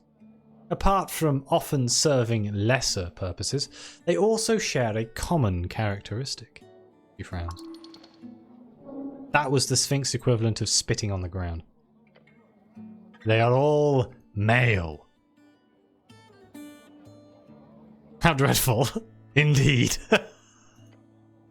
Each of these degenerate sphinxi then naturally crave the companionship of my kind. Gynosphinxes are the only female members of the Sphinx family. They control the means of reproduction in their species. For a Gynosphinx to lower herself to their level, it's simply unthinkable. Then how... These bestial sphinxes should really work on themselves? Any man would desire such beauty in this life? Well, they can't be that bad. Have you even given them a chance? Go the top one. Gives you a quick laugh. She thinks you're funny. Keep it up. These creatures will never reach such heights. It's not in their nature. The degenerate races of Sphinx were born wicked and craven. These creatures are no more similar to I than a horse to a donkey. No, not even this, as it implies some level of closeness. A horse god to a painting of a donkey. Nice. This misconception of our similarity will plague me for eternity, but considering them a legitimate partner, creating more? The Sphinx shakes her head. A true man is his mind. He is not violent by nature, nor is he afraid of action. He is decisive yet tolerant. He is wise yet still ready to learn. A true man is a riddle. Good on you for stopping them from reproducing. Making the world better one sexless day at a time. Do they not have free will? They do, which makes it even worse. Like a beast, they simply cannot fight against their instincts. Instincts which are very evil, selfish, and violent in nature. But unlike normal beasts, they do not get stuck with an alignment, since they are smart enough to know better. However, there is a more civilized Sphinx, apart from my own kind, of course. The glow in her eyes intensifies. The Andro Sphinx. A beautiful, powerful servant of the gods. Few inhabit this coast of ours. Yet those that do, her voice trails off, are indescribably hot. She snaps her gaze back to you. They are, like all men, insufferably prideful. Oh, and women are all paragons of humility. She sighs and gives you the kind of look a tired parent gives their child after they've spouted the most inane bullshit. I would make the argument that femininity has the edge on this one, yes. Might be true for sphinxes, however, human men are extremely humble. That depends on the man. I don't know anything about male sphinxes. Well, maybe you're right. She takes a sip from her barrel and leans her head on a paw. Hear my tale. During the early days when the gates stood open, one winter long ago, I was tasked to guard a passage on the border of an empire you will never know.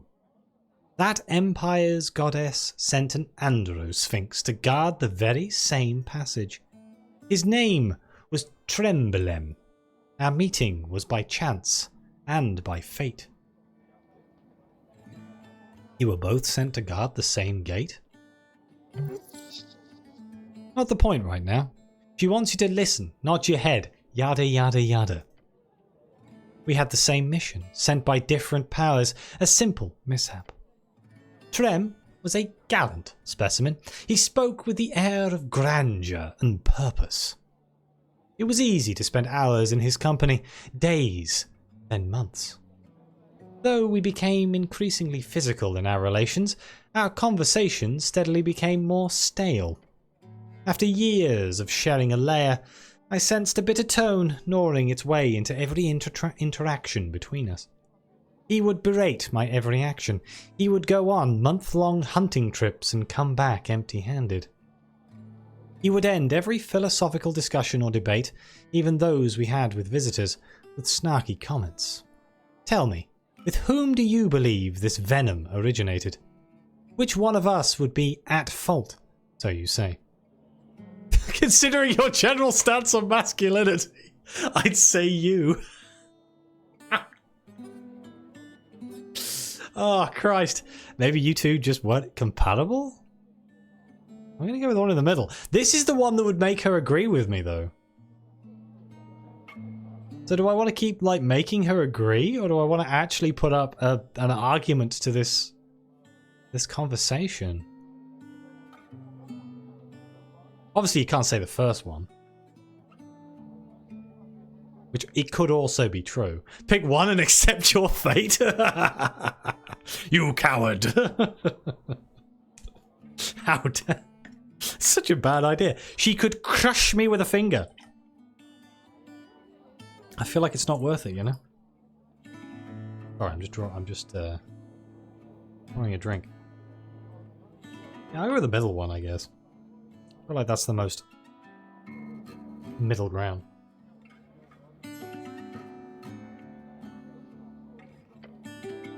An understatement.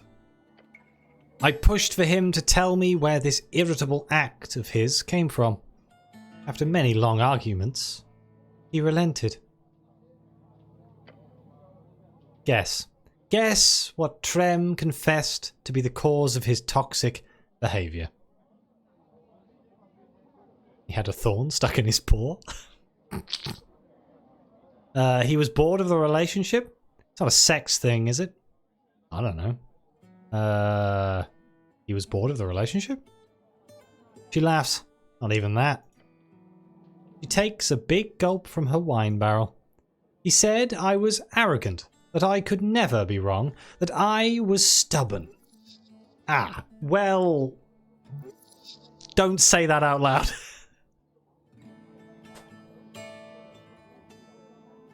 I'm just gonna stare at her. It took time for me to truly understand why he would say such things. Eventually, I figured it out.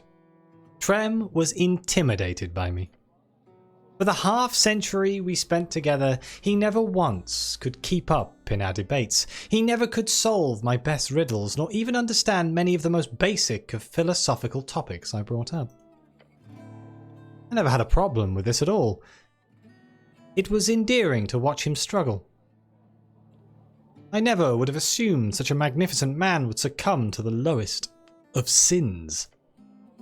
Pride. Trem could not stand to be outmatched, at least not in the long run. So we parted ways as amicably as could be given circumstances. That was my first mission here on this Jaws realm. This Gynosphinx has struggled with her hatred for longer than you will ever live. Yet despite the difference in your natures, what she seeks here from you is simply validation. You should have let him win. A true man seeks greatness in his partner. He does not fear it. He nods. When I told him the same thing, he did not respond positively. The Sphinx sighed. You've made for a decent audience of this tale of mine, little one. Sharing experiences like this is one way I hope to grow, despite my age. Do you have any final comment to leave me with? Your bias is not wrong, but remember, all folk, man and woman alike, Sphinx or human, are both pitiful, spiteful, and wonderful in their own unique way. Your story is very interesting. I will think about what you have told me here today. I'm going to go with this one because it's true. Well spoken. Now, I tire of this conversation, little one. Will you leave me with my wine, or do you have more topics you wish to question me on? Oh god, it's midnight. Jesus Christ.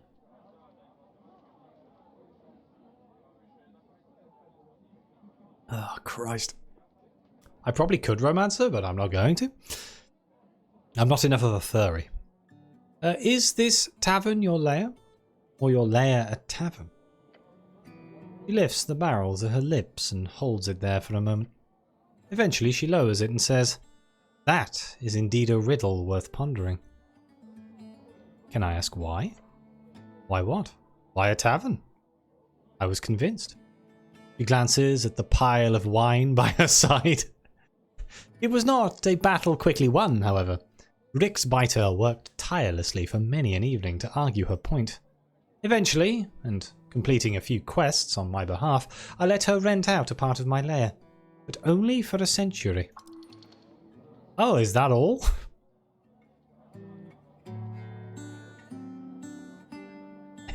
Who did she vote for, and is she apolitical?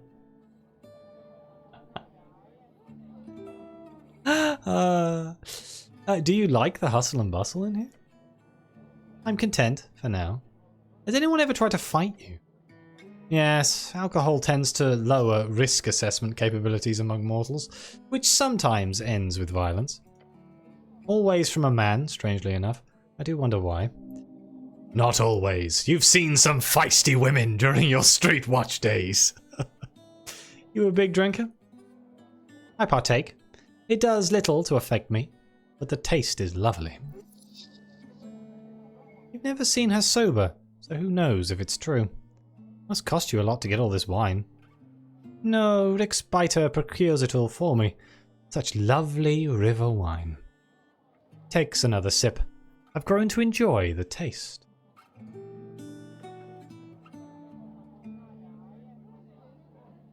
Nice to see you're enjoying your tavern lair. I've got other questions. What do you know about the tea shop? It startled me, which is not an easy thing to do. I'd imagine you're quite close to it. Yes, an explosion like that has not been felt in this place for decades at least.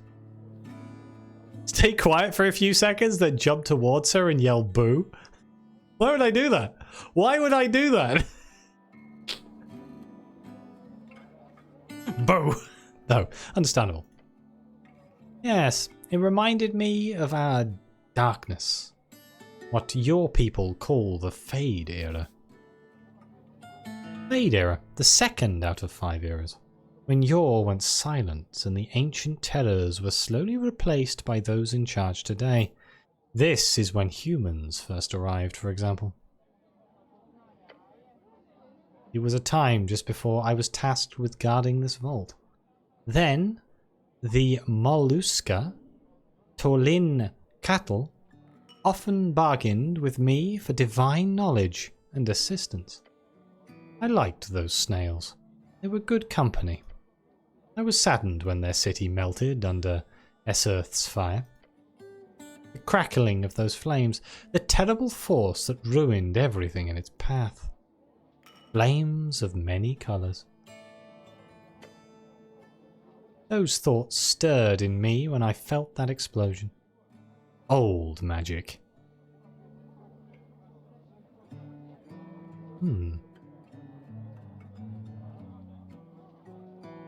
You've been here since the Fade era? There were some excursions early on, but yes, a bit over a millennia ago. That's awesome.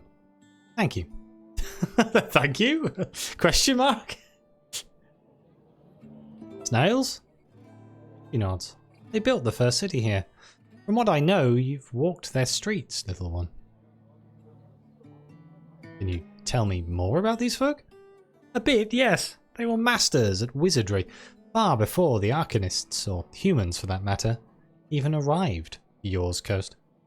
They made some poor choices during their rise and fall. They aligned with Yor against the gods, for one. And of course, they picked the wrong side of the Dragon Wars. It's a tragic tale of a civilization that I truly believe to be good. Good for the coast. They were just a little slow. Caught up to them in the end. You think it was dragonfire that caused the explosion? She scoffs. No, I do not. It was much too concentrated of a blast. Besides, a dragon large enough to cause such destruction would also surely not be capable of sneaking away without a single witness. Could someone have used fireball? Fireball to cause the explosion? The Sphinx shrugs. I've seen more than a fair share of those in my time. Seems like everyone uses it. A third level fireball would not come close to that power. Any other spells? Destructive spells come in all sizes and shapes, little one.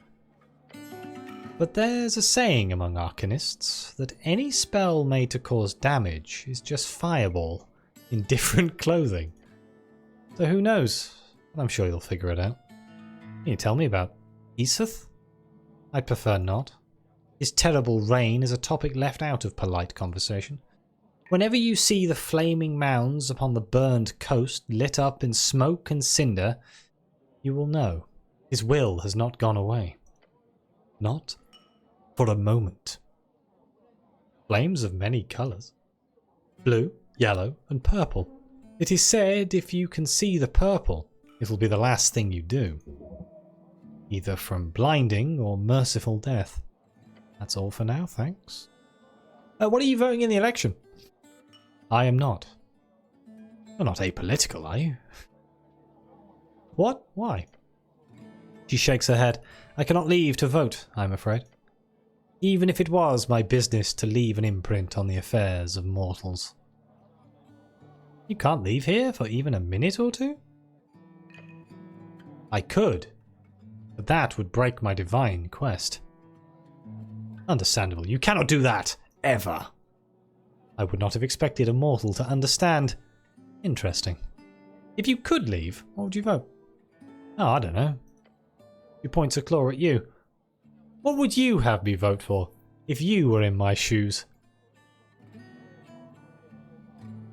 Where's my apolitical answer? Where is my apolitical answer? This isn't fair. For me, I'll lead us to the glorious future as a wizard god king. Oh, will you? Yep. He gives you a knowing smile. This Sphinx obviously does not hold any clear political ideal. Good to know.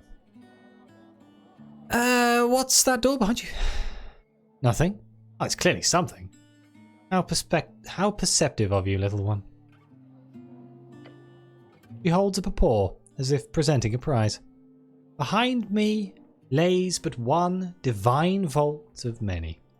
She lowers her head slightly in a tiny bow. I am its protector. It's really not more complicated than that. Do I want to attempt to flirt? I don't think I do.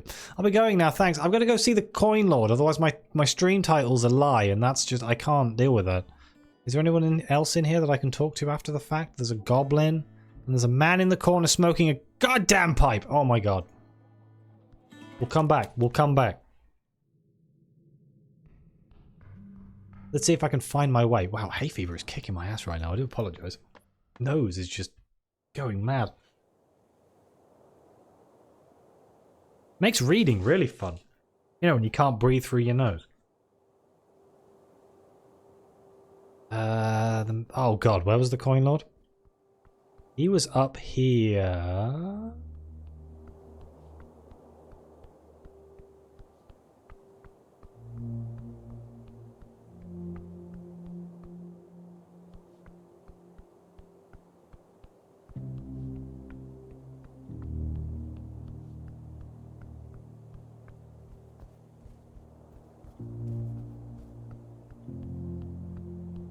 Huzzah, look at that. Oh, the angel's gone. Interesting. No. The Magister's back door? Oh! What a house. Please take off your boots. I don't think I... I'll take off my boots. I feel like I'm gonna like this guy.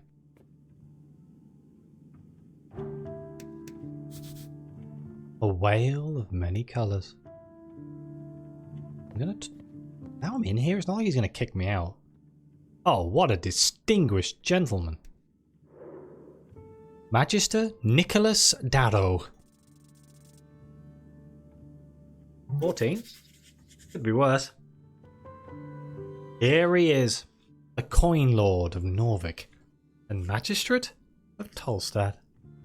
That smile of his is a facade, of course, an expression simulacra, heavily trained over the course of 20 years on the job. He's an expert in his field, and his field is politics. Oh, he's got the tower key. Oh. He might give it to me. Man, I love the fact that his picture is him just sitting in the chair. That is fantastic. When I think of Brian, this is what Brian looks like. Just more ginger hair. God, he's tall. Is he? He doesn't look that tall.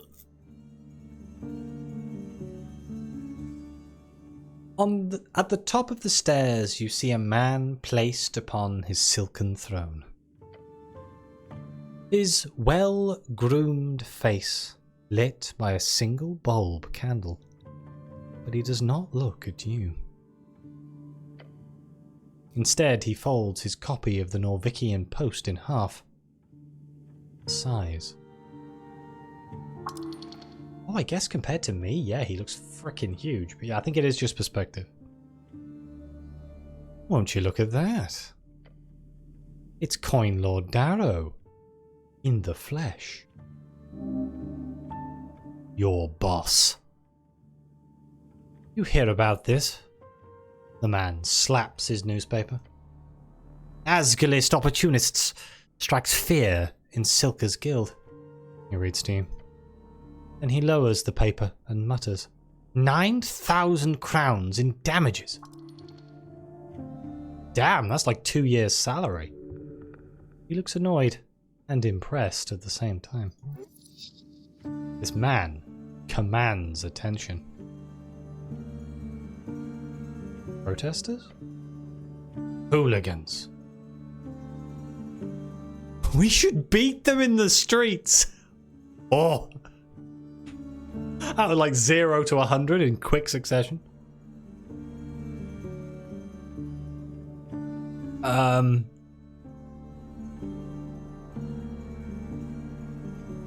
What did they do?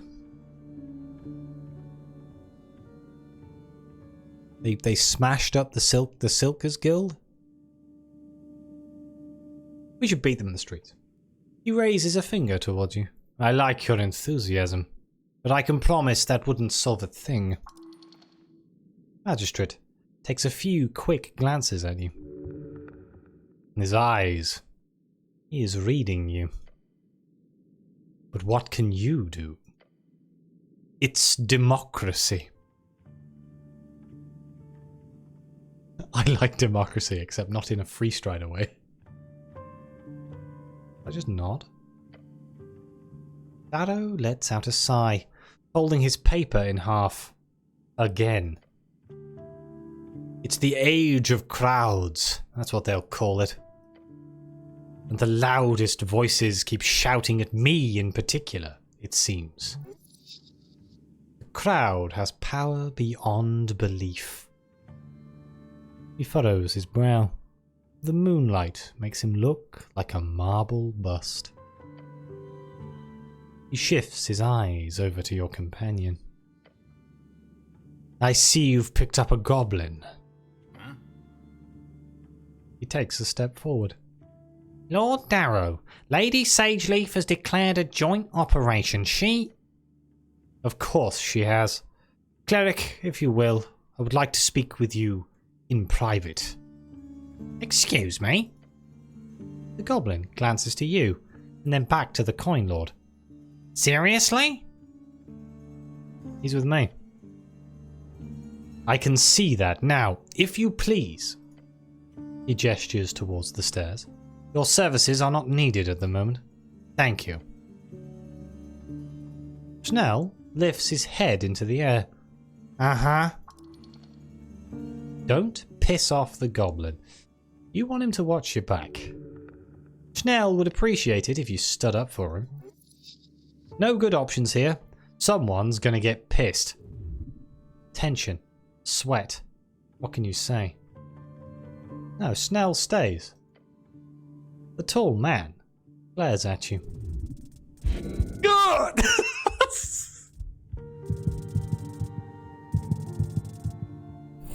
Everything's fine. We're fine. Don't worry about it. My asshole puckered so fucking hard, I almost died.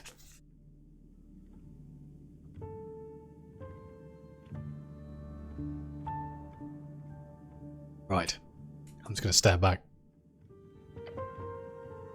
You hear a chuckle from your companion. It's fine. It's fine. Late, anyhow. He gives you a knowing glance. I'm heading home. First thing tomorrow, cleric. The tone of his voice gives it away. He respects you a little bit now. Snell gives you a quick nod. Then he turns to leave. The coin lord glances out the window and remains quiet for a moment. I feel compelled to ask. Once you hear the door closing behind Schnell on his way out, he continues. How was your meeting with our dear goblin chieftain? I mediated. Good man. His jaw tightens, then loosens. You notice a ring on his finger. It looks esoteric.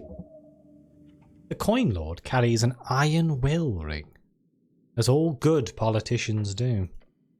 Makes any mind-altering spell you cast on him useless. Don't waste any spell slots. I must apologize, cleric. Tossing you around as a pawn in this regrettably political game of ours isn't something I hoped for. You obviously have much more important matters to attend to in the palace. Of course you do. Not really. The Lord is flattering you. He's gotten far in life using this tactic. I'm here to protect the city, my lord. Good, good. I'm pleased to hear that. First things first. I'm obliged to offer accommodations during your stay here on Tolstad. Obliged? Interesting word choice. It is customary for clerics on the job to be given free housing by their employer. You must stay in the old guard tower. The coin lord tosses you an iron key. That key will get you access to the tower.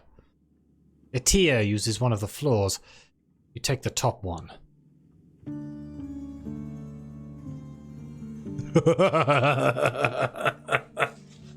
Whisper to him, I'm sharing with the weird eye lady?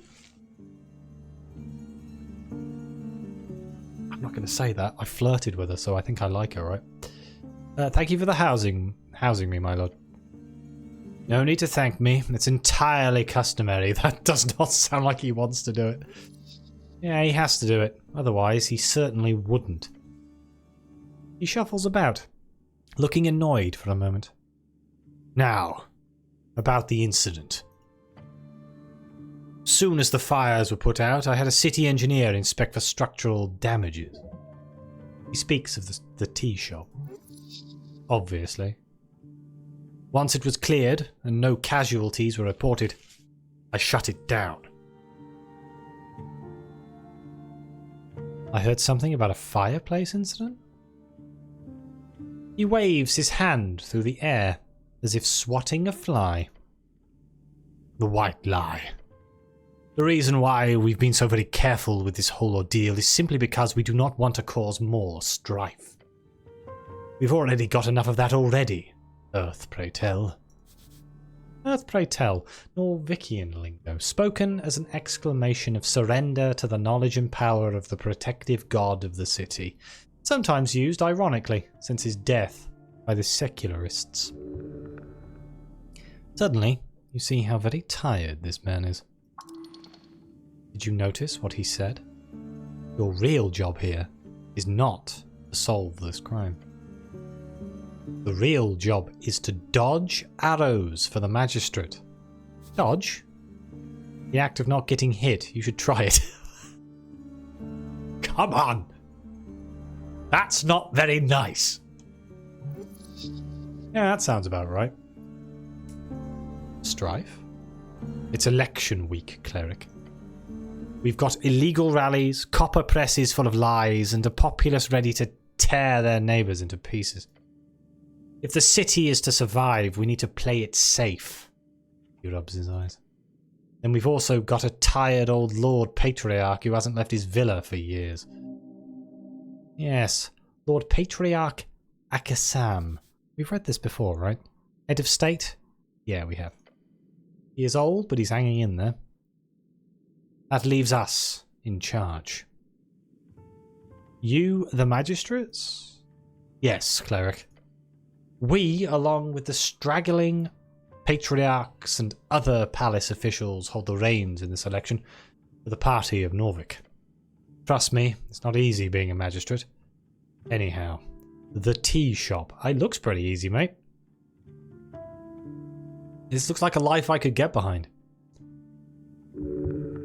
He gestures for you to continue the conversation. What's your theory? This matter with the tea shop is one big distraction, I'm afraid. Of course it is. Right before the election, at the heart of the city, political manipulation. You think a party is behind it? He holds up his hands. I'm not saying anything, but while it certainly is an exciting thought, I do not believe any party has enough incentive to pull off something like this. My purest guess would be someone with access to arcane artifacts, or at worst, a rogue spellcaster. Someone who would benefit from scared goblins and angry Asgals. So, a radical. Not a bad guess. However, he is clearly attempting to not place focus on any real powers in the city. What information do you have? Aggressive spread of fire, a loud explosion, militia run across the halfway bridge and put it out. He looks out the window. The owner is missing. Oh, you have a pizza? Why does everyone always have pizza on Saturdays? I swear. But no one got hurt. Keep him talking. You need more info before you ask him about the tea shop. Well, it might be smart to go for the tea shop questions straight away. Who knows how you'll fuck up if you keep on asking questions? Why is dexterity going so goddamn hard at me today? What's going on? I did. Now it's burgers. It's still burgers. It's burgers now. I used to have pizzas, but the problem is I don't have time to eat pizza now on Saturday because I stream, so I have burger instead. And now anyone who has pizza is a winner. Okay, oh my god. I've only got like 5 minutes left of the stream, and I feel like there's an hour's worth of reading here. Oh no. So, you're the coin lord. For now. Post-election, I might end up on the very long vacation. Is that Angel your bodyguard or something? More or less. A tier is a high prefect. Every magistrate gets the highest tier of protection available. She's not much of a talker, but I can't say I dislike it. I flirted with her. Oh. The coin lord laughs. Oh! He laughs some more. Oh, oh, oh! He finds you very entertaining. Yes, that's very much obvious, thank you. You hear that, Atir? Shadow calls out down the stairs. Yes, magistrate, he replies coldly from below. The good magistrate shakes his head. Earth be good. I had time to tell you I had a mini cheese pizza and southern fried chips. But what did you pizza people? All of you. You're all pizza people. How is the election going? We're winning. His voice is not cheerful. You're not happy about it? He scoffs. We've got a third of the populace. A third! That means we've already lost the goodwill of a large portion of the human population, according to the latest polls. The campaign is a half failure, but it'll get us over the finishing line. What sort of chaos is the election brewing? All kinds. The campaign? The national campaign, aimed at reigniting the spirit of Earth in its folk.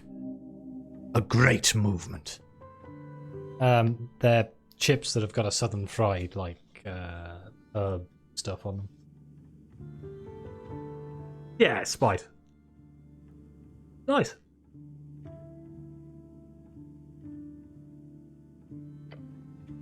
It's been 70 years since the Reconquest. Let us celebrate that victory. The fancy man feigns a cheer. An attempt to make the masses worship the state instead of their dead god. You'd argue it was quite successful before this campaign. Humans were kind of lost. Now they have a purpose. You had an ND blue cheese. I don't like blue cheese, but otherwise it sounds nice. Potato chickpea curry, you cannibalistic bastard. He sighs. You have read Lexandro, I assume? Lexandro. Someone your patriarch quotes a lot. His ideas modernized theocracy. Yeah, theocracy agrees. Oh my god, why can't I say it? Theocracies in reeds, reviving them towards the end of the arcane era. Say yes, it'll make you look smart. Of course. Yes, of course. Then I'll spare you the lecture. We followed his teachings when building the campaign. A campaign to bridge the gap between a follower of Earth and a citizen of Norvik.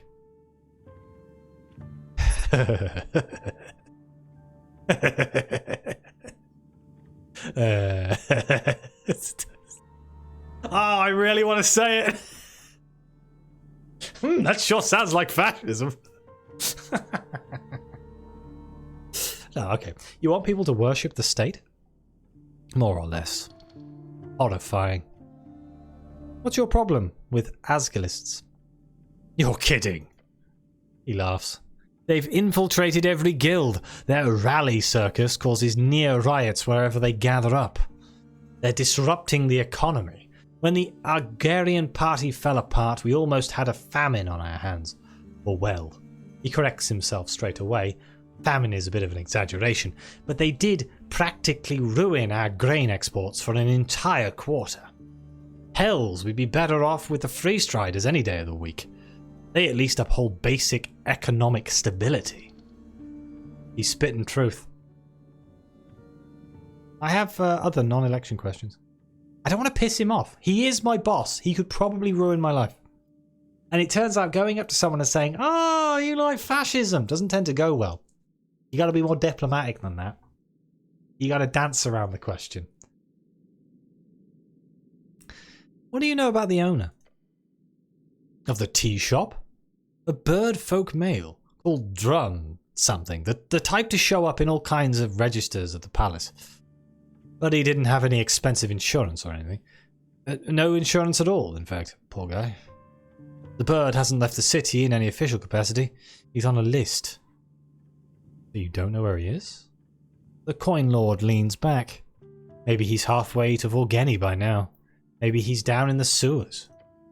Who knows, cleric? His kind can be found in all kinds of strange places. Bird folk are known for their criminal acumen. A rude stereotype, but not statistically wrong. You stood your ground for a goblin and flirted with his deadly weapon?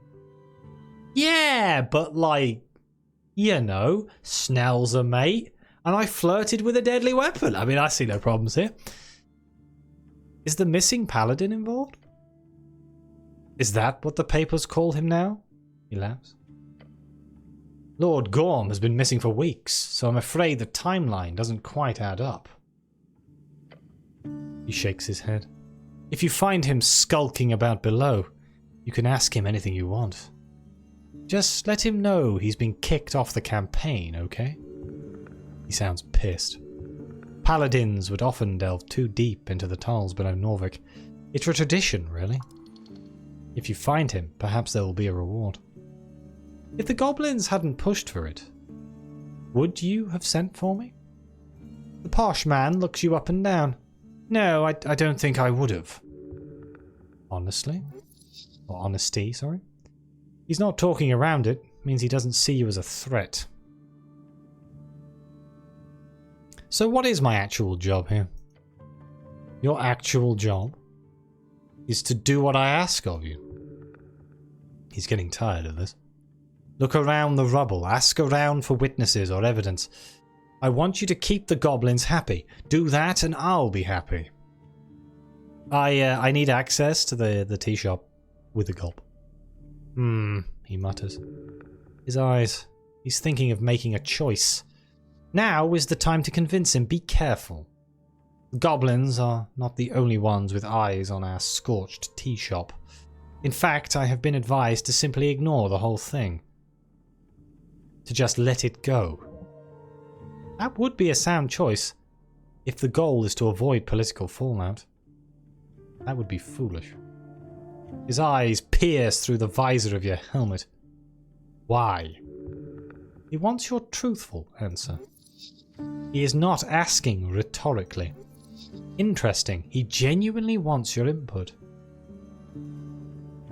The city should protect its citizens no matter their political affiliation. He listens to your words closely. Well, Sageleaf is insistent. He sighs and looks out the window. I'm in a difficult position, cleric. Do make it easier for me, will you? You want me to help the goblins? How do I do that, my lord? What do you want? He speaks with a projected voice and says, I want to be able to trust you. I am... He interrupts you, continuing. Trust that you'll be able to keep this on the down low. That if anything unseemly were to be uncovered, you'd of course keep such things from non-city affiliated factions. This coin lord fellow flaps his lips like a barnacle goose. But you can follow. Do you understand? Not a question, a demand. If a city-affiliated actor caused the explosion, then this coin lord is done for. Of course he's going to be careful. Your lord demands obedience. You must answer. Wait, this is your chance to stand your ground. Turn the tide on this fucking convo. Ah! Ah! He's trying to steamroll me, right? Oh, I clicked yes, my lord. All right, never mind. Good. I'll be blunt. I want you to keep incriminating evidence away from the goblins. Anything that contradicts the official stance will be stricken from the record, so to speak. I'm just going to stare at him. He stares back for a while, taking a deep breath. This was a fireplace failure. Or, if you cannot sell that to Sageleaf, at the very least, this was not an esoteric event. I do not wish to lie, my lord. The magistrate shrugs. That's not a problem. Just do it anyway. You see his eye twitch for a split second. You've got a chance. This is your chance. You can catch up. Let's go. Oh! God's above!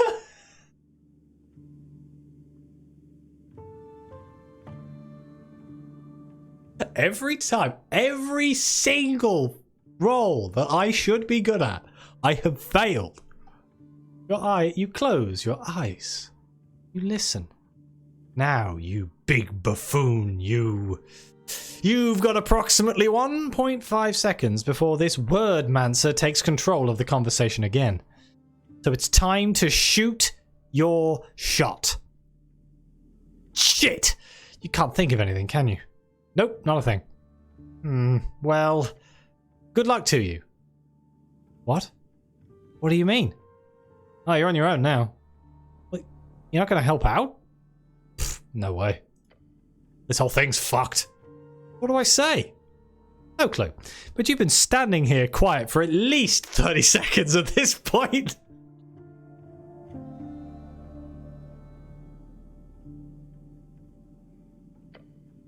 It's time for you to open your eyes. Oh, I guess I should. The magistrate is reading his newspaper.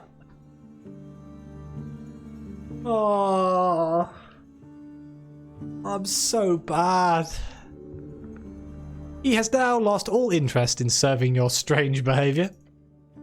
He glances up at you. Oh, you're finished. You started breathing funny, so I assumed you needed a moment. But it's fine. Not like I'm busy or anything. He very much is. Anyway, about the tea shop, I need reassurance, cleric. Reassurance that you won't oppose this official city narrative. Swear on it, cleric. He wants an oath? Oath, a legal agreement either spoken aloud or written down. Some oaths, especially those sworn on the names of deities, have real esoteric power over one's body and mind. They can also be broken, but at great cost. Breaking an oath is a serious moral crime in this weird city. At least among your peers. No. You cannot? I won't do it. I'm disappointed, cleric. He seems a bit intrigued by your reluctance, but mostly annoyed. I simply cannot grant you access to the tea shop in that case. You'll have to find a way to tell Sageleaf you cannot perform your duty. Or find another way into the tea shop. Shit. I think that's everything for now. I'll just go. Okay, so we can still swear the oath. He leaves a moment of silence in the air as he glares at you. You're really ready to go this alone, cleric? You are aware I will not grant you access to the tea shop. Oh, maybe I can't ask again. I am aware. So how do you intend to solve this then? I won't. I'll just go cry in a corner or something. I'll find a way. Interesting. Okay then. Good luck out there, cleric. Thank you for your time, my lord. So we cannot get access via the coin lord because he wants an oath, and I feel like I don't want to swear an oath. Oaths are powerful things. But anyway, I am going to end this here. We've run over by a tiny little bit. We did actually speak to the coin lord though, which is fantastic. I am glad that we finally managed to do it. I'm going to save the game. And we have a place to stay now, which is wonderful. Yeah, exactly. Clerics can't lie. Also, never pick a side this early. It's day one. There's no way I can pick a side and guarantee him that I'm going to side with him against all things. I'm a man. We are technically in day two, I suppose. I mean, technically speaking, yes. Does it actually count as day two? Oh, day one. There you go. I guess 7 o'clock is the the new start day or something. I don't know.